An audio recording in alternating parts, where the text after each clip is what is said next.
Bangladesh Foreign Minister Khalilur Rahman's 3 day Delhi visit is being hailed as a major diplomatic breakthrough for India and Bangladesh.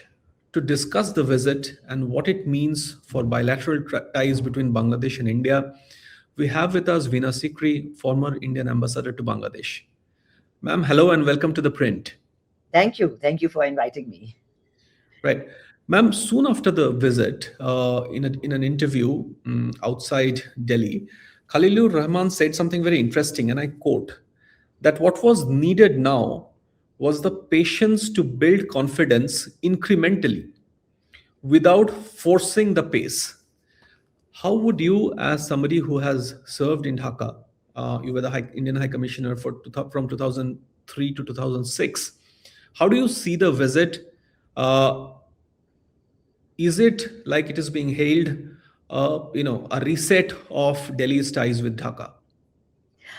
Well, this is a very interesting question, but I think let's approach this from two very specific points of view.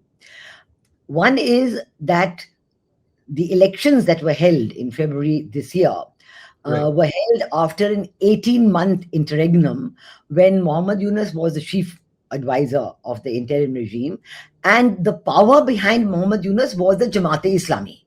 So for 18 months, we had Jamaat-e-Islami in full control in Bangladesh, and we saw the terrible outcome in terms of what was happening within Bangladesh, in terms of the relationship with India, and in terms of the economy of Bangladesh. Law and order was non-existent. The women were in total despair. They were not being allowed to go to work, and they were, it was being demanded that women can't go alone. They have to have an escort.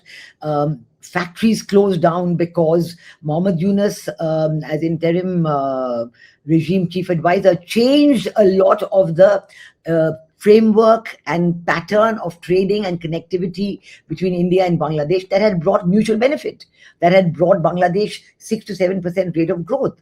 But by changing it, the factories in Bangladesh, ready-made garments, which is Bangladesh's prime export, they could not get the raw materials, they could not meet their deadlines, they had to close down, and thousands, hundreds and thousands of women became unemployed because they're largely working in this factory.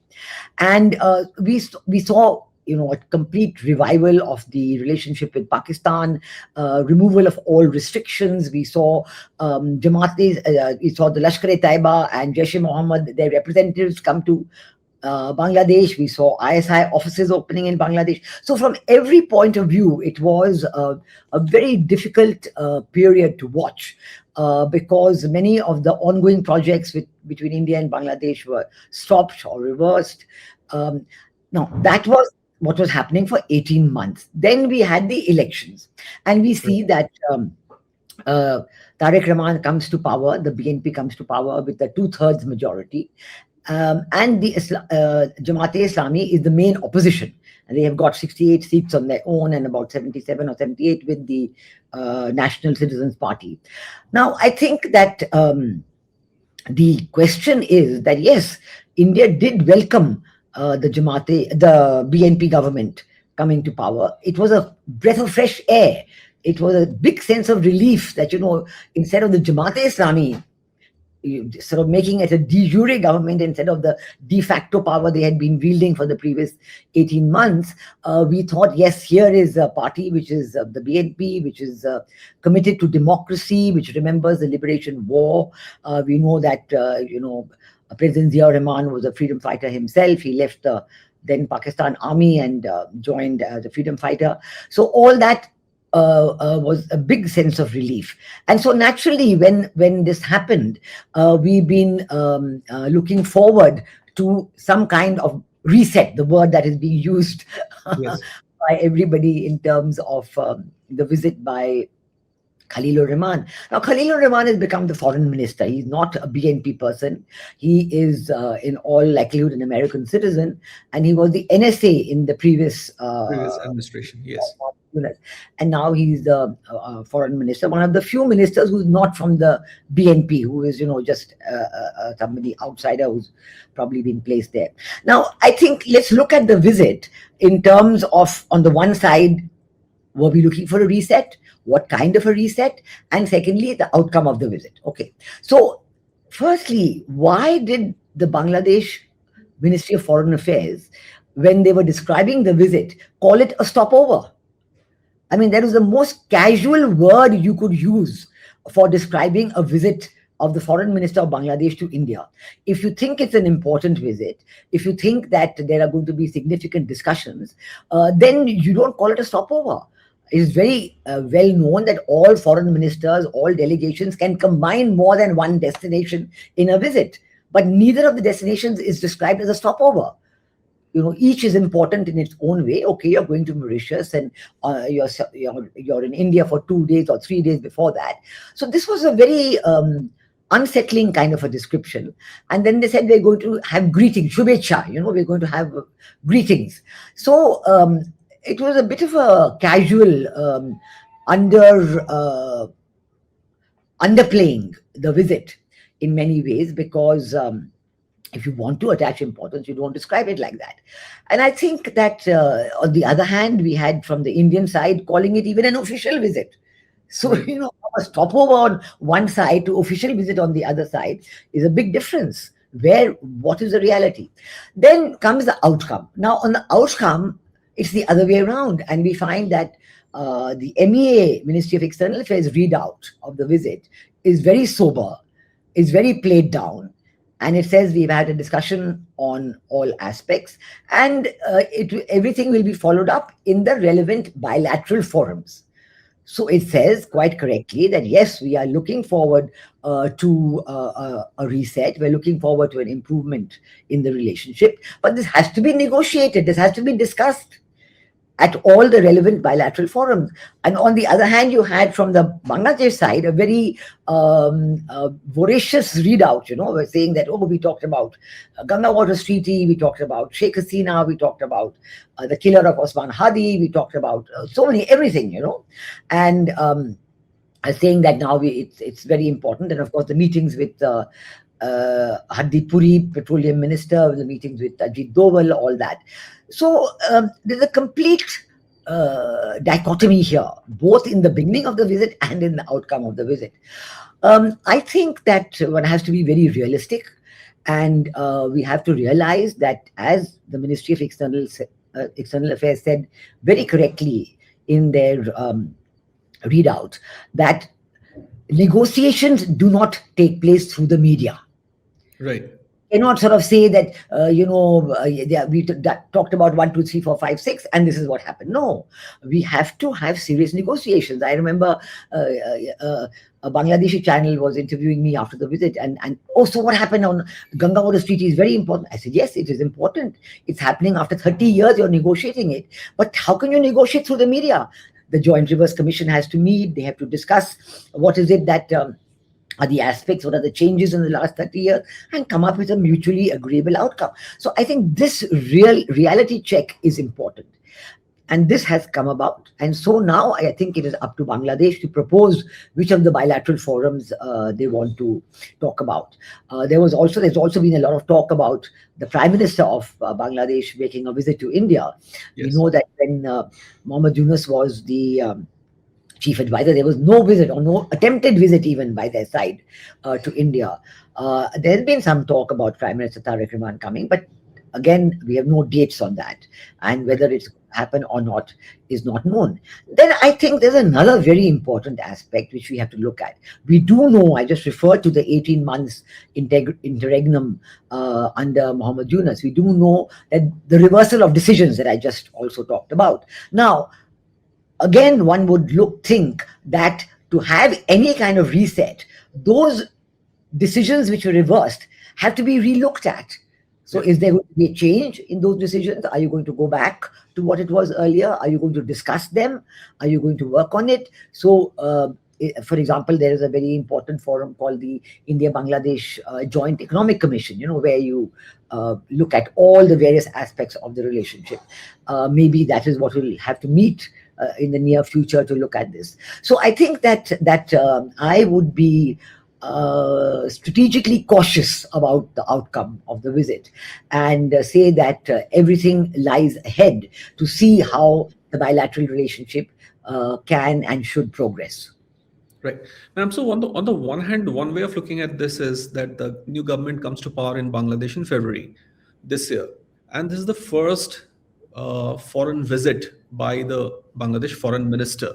So that's of course welcoming, especially given the roughly 1.5 years of strained ties between Delhi and Dhaka during the Yunus administration. But like you said, that the readouts between Delhi and Dhaka are very different. The posturing is different. Also, when the visit was happening, in fact, even before it announced, there was a high-powered delegation that to China from Bangladesh that was announced. So even that was there in press in Bangladesh. So, is it? My question is that Tariq Rahman is dealing with a situation in Bangladesh where Jamaat, which was a former ally of the Bangladesh Nationalist Party, is now a very strong opposition force.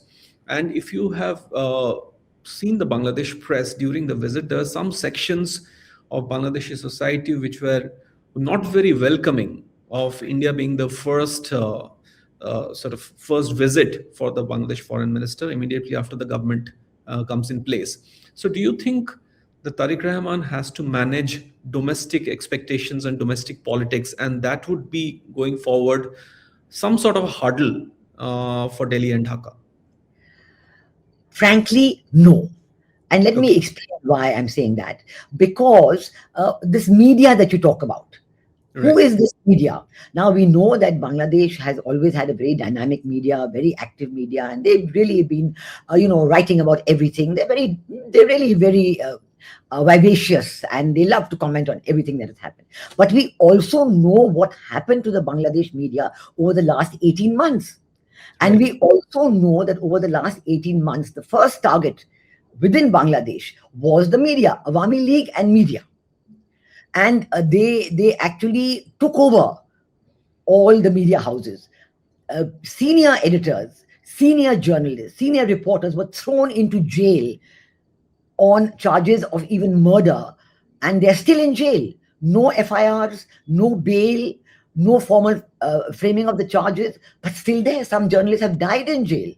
Some ministers of the Awami League have died in jail. So when you talk about the media, you're talking about the Jamaat-e-Islami controlled media.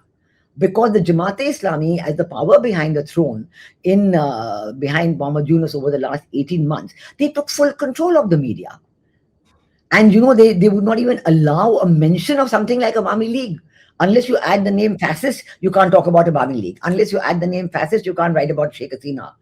So all these restrictions were there. Absolutely, they are still in place. That is the question. So when you talk about managing, it is the media which is being managed to Right. put pressure on Tariq Rahman. Right, ma'am. I think I didn't just mean the media. I also meant the pressures of domestic politics, because in Parliament it's not just the Jamaat but also the NCP, and there are leaders from NCP, from Jamaat, and also voices within Bangladesh's civil society, which are, I would say, still not with voices that have not warmed up to India or Bangladesh's ties with India. So Tariq Rahman has come to power and he has to manage domestic politics. So do you think that is an impediment? It's not so much the media as it is his politics inside Bangladesh that may no. be a deterrent to the fast pace of ties that Delhi expects to have with Dhaka. No, I'm not talking of a fast pace of time. I can understand that nothing can happen overnight. I'm not saying that, this is not a switch that you can put on and off. And Jamaat-e-Islami spent 18 months putting the switch off, as it were, and making sure that everything that could go wrong with India-Bangladesh relations went wrong. I do realize it will take time, but I'm talking about the will to do Right. something about it. Now, let's see. I want to mention something since you've taken up the question of India, Bangladesh, and the feeling within Bangladesh about it. Right. In July, August 2024, when the ouster of Sheikh Hasina was in progress, that was accompanied by a huge anti-Indianism.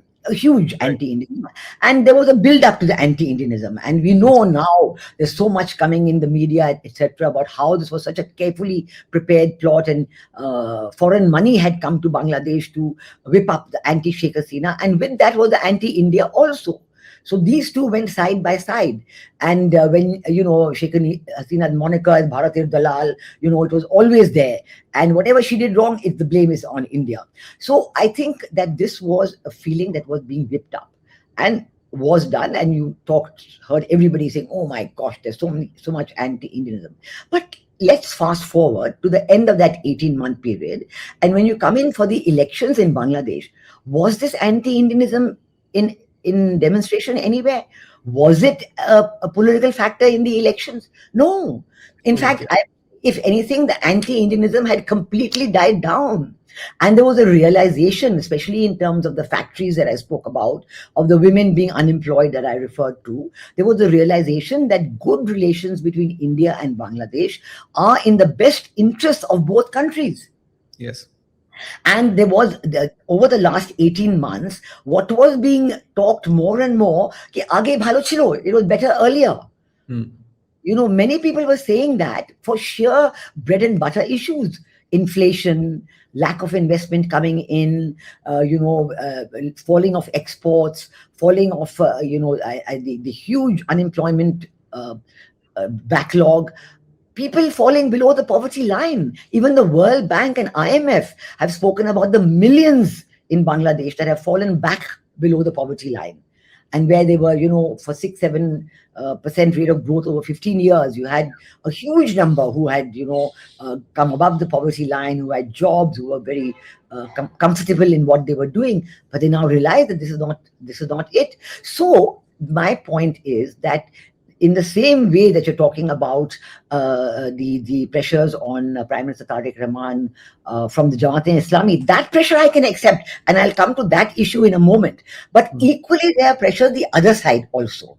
There are pressures way that we want a good economic growth, we want good economic relations, and I don't think anybody objected to the good economic trade and investment relations between India and Bangladesh. Our power structure, our energy supply, and all that was something that was mutually beneficial.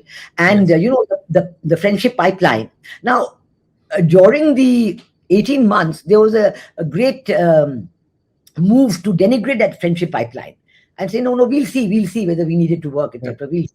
Now, when there's a shortage of petroleum and petroleum products and diesel because of the crisis in West Asia, because of the Israel and US attack on Iran, then everybody say, oh, please, we want something from India. And when India gives something, we gave a substantial contribution of diesel, that's put into the back pocket, you ask for more, and there's no reference at all to any of the other aspects of the relationship. So everything has to proceed mutually. Everything has to proceed in a give and take way. And we are prepared for that. That. Of course, we are prepared for that. We want the good relations to continue. Right in August of 2024, the Indian government had said that we want the robust relationship between India and Bangladesh to continue with the interim regime. And that was a very important aspect that we had said. So now I think that to come to the Jamaat-e-Islami, and you're talking about that aspect, I think the pressure on Tarique Rahman from Jamaat-e-Islami is not all from the NCP. The NCP is a washed out force. I mean, they never could establish themselves as a party. They couldn't. They wanted to join the BNP. They were told, no, don't. They didn't join. Then they joined up with Jamaat-e-Islami. They just managed 6 or 7 seats. That's all. And all the so-called students, in fact, the present position of the NCP tells you quite clearly that what happened in July, August 2024 was not a students' uprising. It was a very carefully planned regime change operation. Okay. So the NCP, I don't think that, you can say, but the Jamaat-e-Islami is. And they're exerting pressure on Tarique Rahman is from several points of view. And I'd like to mention just 2 of them, which are very important. One is the 133 ordinances that were passed by Muhammad Yunus during the last 18 months. And under Bangladesh constitutional law, there are 2 things. A, these ordinances have to be passed by the new parliament immediately after election. You have a 30-day period for doing that. But the Right. second aspect is that these ordinances cannot be against the constitution of Bangladesh. So I Right. think this is the key point. And this is where, yes, Tarique Rahman is definitely weighing all the issues, and seeing which of these ordinances should be passed. For example, the Home Minister of Bangladesh said immediately that you cannot take a second oath as a member of the Constitutional Reform Council. Where did that come? Nobody knows till today. Suddenly a second oath appeared. And the BNP did not take the oath, but all the Jamaat-e-Islami and NCP people did. That's being described as an unconstitutional act. So what does it imply? That the people who took that oath, they've done something unconstitutional? Should they lose their seats? These are big questions. Then when you're looking at the ordinances, which of them are going to be passed, it is very interesting to realize that while Khalilur Rahman was in India, two things happened in Bangladesh. First, the arrest of Dr. Shireen Sharmin Chaudhary, the Yes. Awami leader who was the Speaker of the Bangladesh Parliament Yes. for almost 2 years. Why was she arrested at that time? Not before, not after, but at that point. What was the message? What is the messaging? And who did that arrest? Is it the Home Minister who's responsible? Who's responsible? Who took the decision? Prime Minister would have definitely supported the decision. Secondly, that whole bill which was passed in Parliament, one of the first of the ordinances which was so-called passed, about terrorist organizations, then the ICT will also try terrorist organizations, then political parties can be defined as terrorist organizations. While there's no mention of Awami League in this bill that was passed, it is a sort of Democracies that at any time the government can declare the Awami League to be a terrorist organization, and so they will come under the ICT. And on the other hand, the ban on the activities of the Awami League was only through an executive order that can be reversed at any time. So this is all in the hands of Prime Minister Tarique Rahman to take Bangladesh forward as a democratic, stable and prosperous country, where the same democratic joie de vivre was there, which allowed the BNP to come to power, which allowed Prime Minister Khalida Zia her 2 terms as the Prime Minister, which allowed Jamaat-e-Islami to come to power, which had active parties like the Jatiyo Party and so many other parties which are there, which today are no longer evident. They almost seem to be wiped out. So the point is that I think the vote for BNP, the vote for Tarique Rahman, is a vote in favor of democracy in Bangladesh. Right. The fact that so many Awami Leaguers voted for BNP, the fact that so many minorities voted for BNP, this has an importance. This has a meaning. And I think that Prime Minister Tarique Rahman would do well to remember the meaning of all of that. And then, the other aspect, which is very important, which is coming up more and more now, that Jamaat-e-Islami is exerting pressure to go back to the time when they were the people in power, when they were the power behind the Muhammad Yunus throne. And here I'm referring to an agreement which was apparently finalized in London in, I think, June of 2025, when Muhammad Yunus went to London and met Tarique Rahman there. And ever since then, there's been talk of this formula that was worked out. A kind of an agreement which had its own connotations, etc. It was worked out that after the elections, the president would be Muhammad Yunus, the prime minister would be Tarique Rahman, and the deputy prime minister would be the Amir of Jamaat-e-Islami. This is the unity government which was discussed. Exactly. Right. That pressure is now coming back. Now, when Tarique Rahman has won a 2/3 majority in parliament, so I think the talk of unity government automatically falls by the wayside, because when you're jostling for power, when you don't have enough seats, and Jamaat-e-Islami was doing everything to come to power. It was the talk of the town that whatever was being done on the day before the election, etc., and that they were going to be the single largest party and they were going to form the government. So I think the fact that that didn't happen, all this, I'm sure, is being taken into account by Prime Minister Tarique Rahman. But I don't think that it gives enough of a leeway to say what you're saying, that Tarique Rahman cannot, do all these things. He has to be very slow. He's doing everything with China. A 15-member delegation of BNP going to China. Isn't that a very quick outcome? Yes. That doesn't have any restrictions. Nobody's saying, no, go slow. That's just happening. So, I think India is within its rights to look at all these things. and to see what the genuine interests and the genuine concerns are and what the pressures are. We have to recognize. But the whole question of the coming to power of BNP had its own, in its own way, India had backed the BNP for coming to power. Right. Ma'am, one of the interesting aspects of the visit, even though you said the readouts by Delhi and Dhaka were very different, but one of the interesting aspects which I noticed was that the delegation that came from Dhaka did not just reach out to members of the government, they also reached out to members of a ruling party, the BJP. Now, Bangladesh watchers, both inside Dhaka and outside, are noticing this. And some of them are also making the point that it is one thing to reach out to members of India's national parties, but it's quite another to reach out only to the ruling party, BJP. How do you see this? Does it have something to do with the fact that when Khalida Zia passed away, there was a very high-powered visit from Delhi to Dhaka to pay, to offer condolence, even when ties between India and Bangladesh were at their lowest in recent years. So, how do you see this aspect of the visit? No, I think that's important, and it's good that Prime Minister Tarique Rahman has written a personal letter, because he is the of the BNP in Bangladesh, and he's written a personal letter to the president of the BJP, and it's a good gesture. And of course, party-to-party relations should always be there, and I think that they should be strengthened. Why not? Because we've always said that the basis of bilateral relations is people to people, and that people to people includes political party to political party, and it's good. It's a good gesture, and I think that it shows that Prime Minister Tarique Rahman is responding to the gestures that our government made, as you said, going for the funeral of former Prime Minister Begum Khalida Zia, and the letter of condolences, those passed in the Indian Parliament as well. All these are being recognized. But I think that we have always been, I won't say now, but we have always been talking to all political parties in Bangladesh.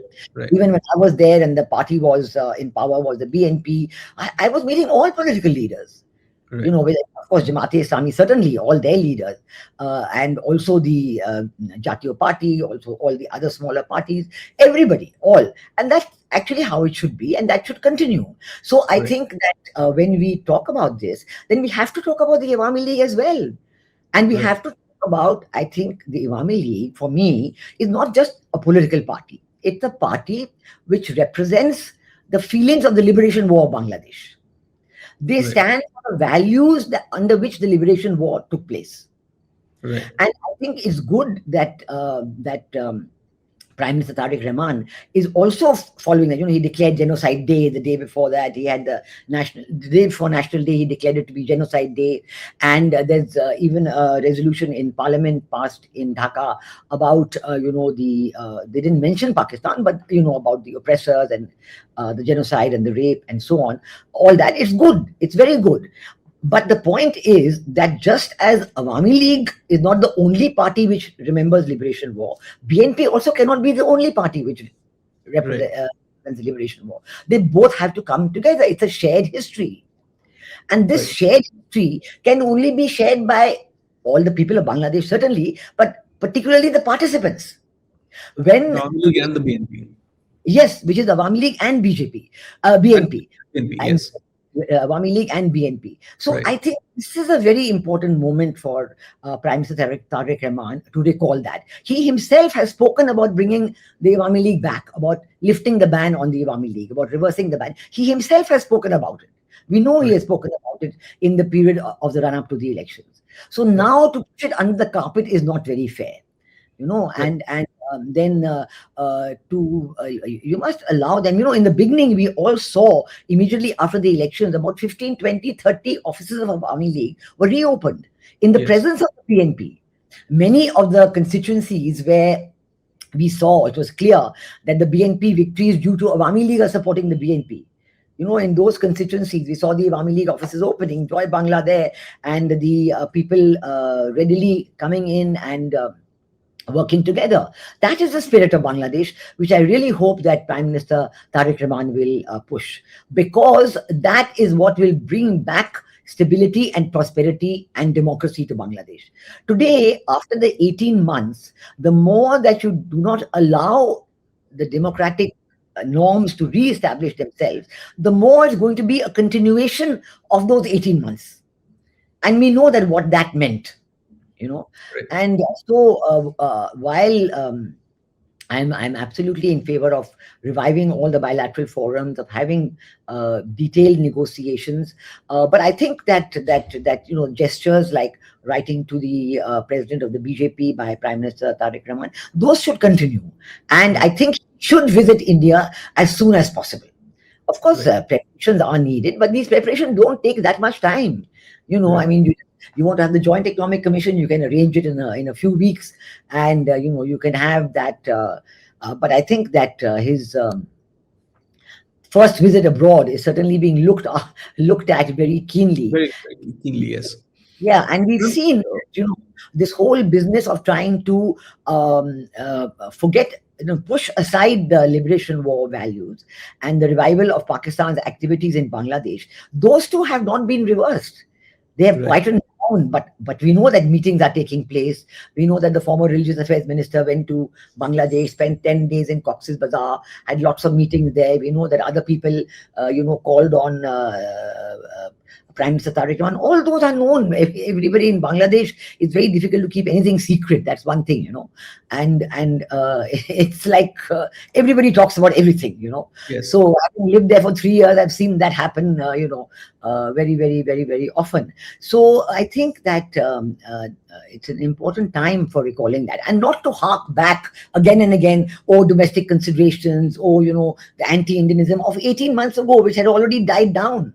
Now, don't say you want to revive that. You have to continue to work to have good, robust relations between India and Bangladesh. So, Right. you can't, in the Bangladesh readout, you talk about visas, we want all the visas back again. Ganga Water Treaty, we want that back again. We want more diesel, we want more this, we want, what about want? What about give, give, give? Right. So, that mutuality was always the strength of the bilateral relationship between India and Bangladesh. And I think the India and Bangladesh relations should be developed for what they are, not by looking back over your shoulder at what is person A saying or what is person B saying. It has to Right. be a very positive, mutually beneficial move. Go ahead, talk to each other, not only at the level of foreign minister or prime minister, but at all levels, and sense the mood in both countries. And on that basis, continue to develop the relationship.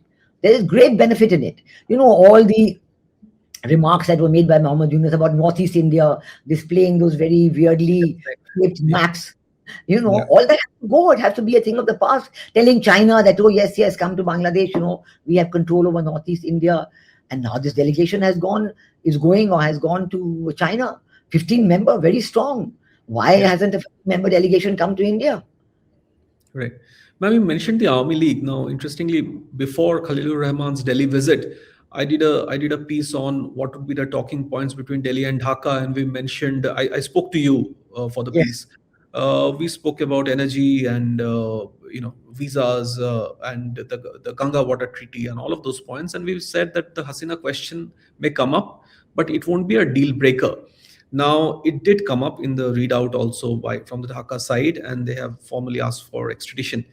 There is also the question from the India side, there's also the question of the ban on the Army League, continuing ban on political activities of Army League. How do you see the Hasina question going forward as far as bilateral ties between Delhi and Dhaka are concerned? I think that here we'll have to separate the Hasina factor from the Awami League factor. Right. And I think we have to do that because the Hasina factor now is related to that court case. And it's Right. related to the court case and the death sentence that she's been given. It was a kangaroo court trial. It was not a fair trial at all. It was something, she was allowed a defense prosecution. And her lawyers have now sent a letter to the ICT. But I don't know why they're not filing a case, with the ICT about what is the authority of the ICT to try. You can't suddenly, by an executive order or an ordinance change what was actually a constitutional provision for the ICT to try only the war criminals of 1971 war. So all these are there. So that is an aspect which is very complex for Sheikh Hasina herself. And right now, also because of this court judgment, which they believe in, which the regime, the interim regime believed in, we do not know whether Prime Minister Tarique Rahman is going to abide by it or is going to make any changes. We don't know yet. Although the adoption of that act in Parliament seems to imply that he is going along with what was decided by the interim regime. So I think that is something which concerns the Sheikh Hasina herself. Now, this act in Parliament also concerns political parties, right? And also concerns Awami League. Now, I think here, this is a very sensitive question, and any political party, to be decided as by an executive decision that you have, you are a terrorist organization. This is not correct. It's totally against all democratic norms. If they were in a move to ban the Congress party in India, would everybody keep quiet? Not at all. If the people of India would first and foremost say, what is this about? Similarly, if you were to ban the Democratic Party in America, would the people keep quiet? Of course not. So I think that under a democratic dispensation, under a free media, and here again I come back to saying that media must be allowed to discuss these issues. And the curbs on the media, the curbs on what they can write about, those must be lifted.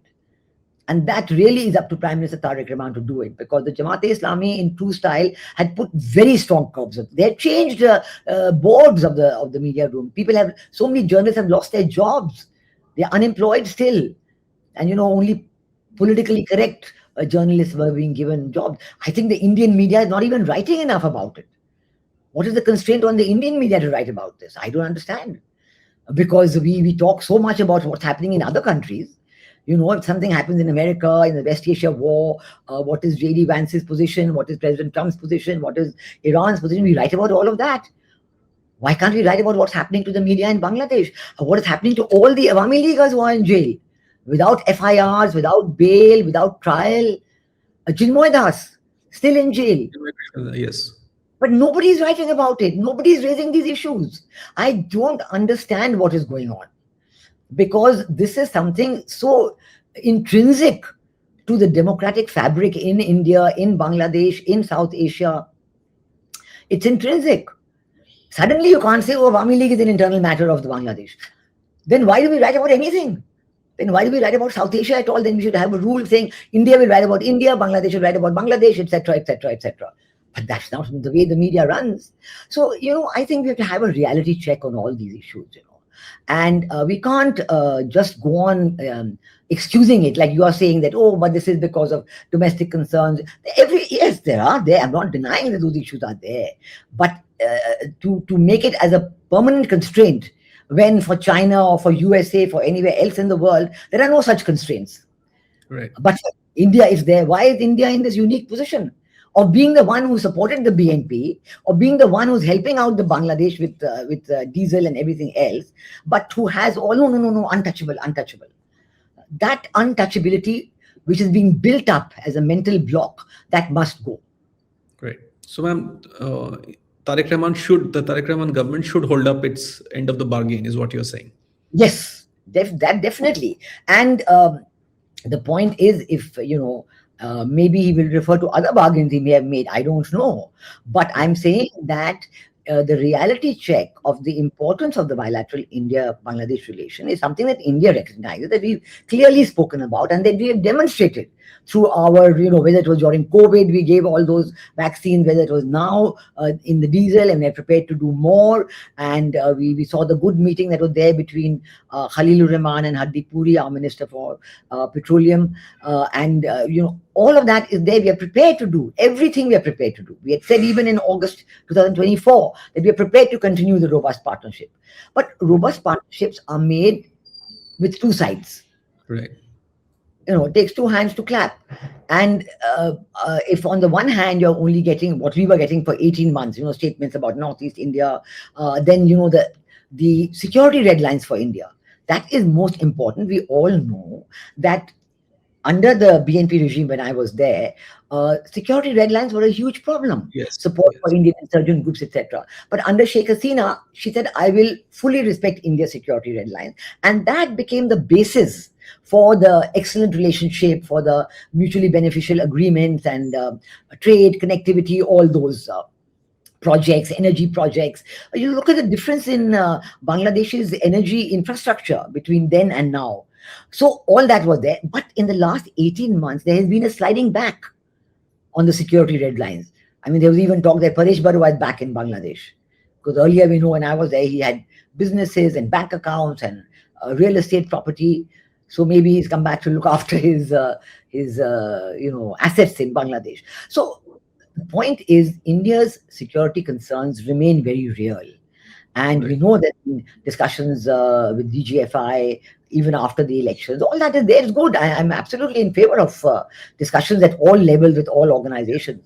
But the problems are real. That's why the discussions are happening. So when you talk about killings at the border, you should also talk about the support for Indian insurgent groups. And why was Paresh Barua seen in Bangladesh in those 18 months? So is there going to be a change in this now? Is it one of the issues on which Prime Minister Tarique Rahman is going to, take some decision, some action, and convey to India? So I think these are very important aspects. And certainly, I agree that many of these are discussed quietly. I'm not saying that, as I said when I was talking to that Bangladesh channel, I said, Ganga Border Street is not going to be negotiated through the media. So many of the things are not going to be negotiated. We all recognize that. But the interest in it should be there. And I think that reversing some of those decisions taken by Mohammed Yunus and strengthening the relationship at all levels, political parties at all levels, reviving democratic traditions in Bangladesh, all that, it's a comprehensive approach. And I think India will not be found wanting in giving its own support, whether it's the people or the government or individuals. Everybody is ready to support because everybody wants a good Bangladesh-India relationship. And, when I was there, we were all talking about that. We want a good relationship.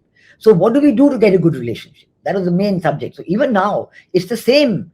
We want a good relationship. We want a dynamic, forward-looking relationship. So let us see from both sides what is needed to get that going.